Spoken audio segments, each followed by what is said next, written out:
That जो ऊपर आपने दिया हुआ हो उसके अलावा जो है वो आप एक टेलीफोन नंबर भी यहाँ पे लिख लेंगे। और उसके बाद आपने यहाँ पे डोमिसाइल अपना डोमिसाइल डिस्ट्रिक्ट लिखना है, डेट ऑफ बर्थ लिखनी है अपनी, और ईमेल एड्रेस लिखना है। इसके बाद आपने ये देखें ग्रीन कलर का आपको एक ऑप्शन नज़र आ रहा है सेव, इसको आपने सेव कर लेना है। सेव करने के बाद आपने यहाँ पे अपनी नेक्स्ट जो है क्वालिफ़िकेशन लिखनी है।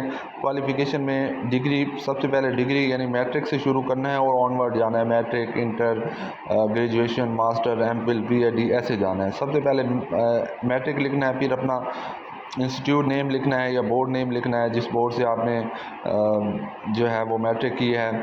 उसके बाद आपने रेगुलर किया या प्राइवेट ये आपने चूज़ करना है। और फिर ऑब्टेन परसेंटेज आपकी कितनी थी, परसेंटेज आपकी कितनी थी वो इसमें से सिलेक्ट करनी है कि 60% से ज़्यादा थी या